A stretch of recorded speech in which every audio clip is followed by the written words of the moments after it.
বিরতির পর স্বাগত। ভোটের মুখে ইতিমধ্যেই দেশীয় রাজনীতি উত্তাল।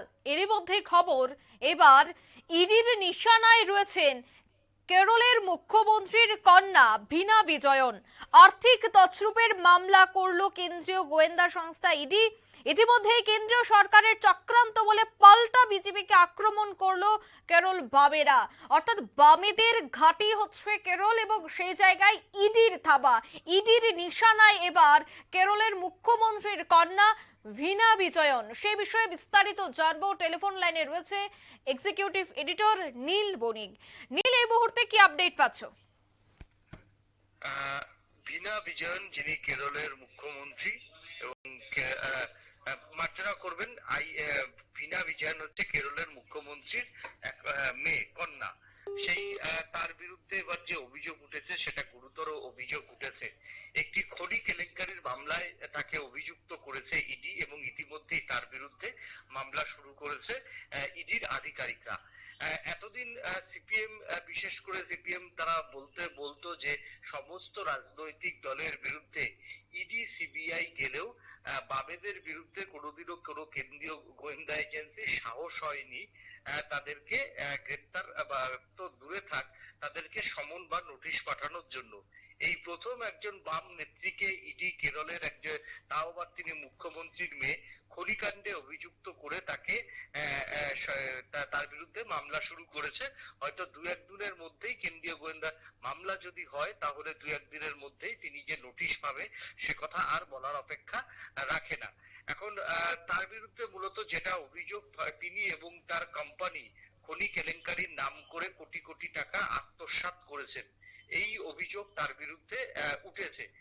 পশ্চিমবঙ্গে যখন দেখা যায় তৃণমূল নেত্রী মমতা বন্দ্যোপাধ্যায়ের ভাইপো অভিষেক বন্দ্যোপাধ্যায়ের বিরুদ্ধে যখন ইডি মামলা করেছিলেন, সিপিএম এর নেতারা দিল্লি থেকে কলকাতা, কলকাতা থেকে সমস্ত জায়গায় তার গ্রেপ্তার করা হবে না কেন এই নিয়ে মিছিল করতেন। এবার উল্টো আজকে দেখলাম যে তৃণমূল বা কংগ্রেস যারা চক্রান্তের তত্ত্ব বলে গান গায় ইডি বা সিবিআই এর কথাতে, তারা আজকে তাদেরই কিন্তু গলাতে একই সুর সিপিএম এরও এই ঘটনাকে কেন্দ্র করে বলছে যে এটা বিজেপির কাণ্ড।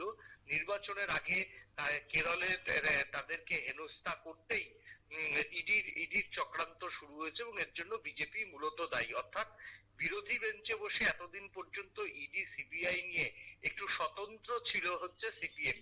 এবার তারাও সেই তালিকাতে ঢুকলো, তারাও সিবিআই এবং ইডি মানেই হচ্ছে চক্রান্ত এবং এটাকে বিজেপি চক্রান্ত করাচ্ছে, এই অভিযোগ কিন্তু তারাও তুলতে শুরু করেছে। আজকেই শুনলাম যে একটি জায়গায় বক্তব্য রাখার সময়তে সিপিএম এর প্রাক্তন মুখ্যমন্ত্রী মানিক সরকার, তিনি বলছিলেন যে বিহারের মাটিতে কিভাবে সিবিআই এবং ইডি কে কাজে লাগিয়ে বিজেপি নিশানা করছে সেই তত্ত্ব তিনি আজকে তার কর্মীদের সামনে তুলে ধরলেন। খুব প্রাসঙ্গিক কথা।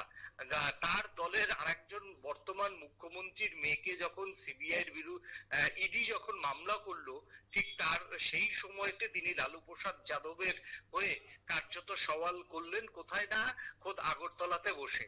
এবং রাজনৈতিক মহলের যেটা মত সেটা হচ্ছে তাহলে কি এবার পশ্চিমবঙ্গেও ইডি সিবিআই নিয়ে সিপিএম কি তার অবস্থান বদল করবে? পশ্চিমবঙ্গে সিবিআই ইডি ভালো, আগরতলায় সিবিআই ইডি খারাপ, আবার কেরলে সিবিআই ইডি খারাপ, আবার বিহারে সিবিআই ইডি ভালো। এই যে সিপিএম এর এক এক রাজ্যে সিবিআই ইডি নিয়ে এক এক রকম মত, তা নিয়ে কিন্তু এবার হাসির একটা রোল উঠতে শুরু করেছে। আর দ্বিতীয়ত কথা হচ্ছে এখান রাজ্যের প্রাক্তন মুখ্যমন্ত্রী তথা কেন্দ্রীয় কমিটির বা পলিট ব্যুরোর সদস্য মানিক বাবুর হয়তো স্মরণ থাকবেন, কারণ তিনি তো রাজ্যের মুখ্যমন্ত্রী ছিলেন এবং তিনি বললেন যে তিনি এক সময় বিহারে গিয়েছিলেন, বিহারের যে মাঠে লালু প্রসাদ যাদবের হয়ে সভা করার তিনি সুযোগ পেয়েছিলেন। তো ওনার হয়তো স্মরণে থাকবে বা বয়সে হয়ে গেছে, হয়তো অতটা সবসময় স্মরণ তিনি করতে পারছেন না। লালু প্রসাদ যাদবের বিরুদ্ধে যে মামলাগুলি হয়েছিল মূলত সেই প্রত্যেকটা মামলাই ছিল কিন্তু কংগ্রেসের আমলে। একদমই কংগ্রেসের আমলেই কিন্তু তার মানে মুলায়ম সিং, লালু প্রসাদ যাদব, এই যে নীল, তোমাকে একটু থামাচ্ছি আমরা। মূলত ইডির নিশানায় কিন্তু এবার রয়েছে কেরলের মুখ্যমন্ত্রীর কন্যা। এখন দেখার বিষয় যে তদন্তে কি বেরিয়ে আসে। নিয়ে নিতে ছোট্ট একটি বিজ্ঞাপন বিরতির সঙ্গে থাকুন।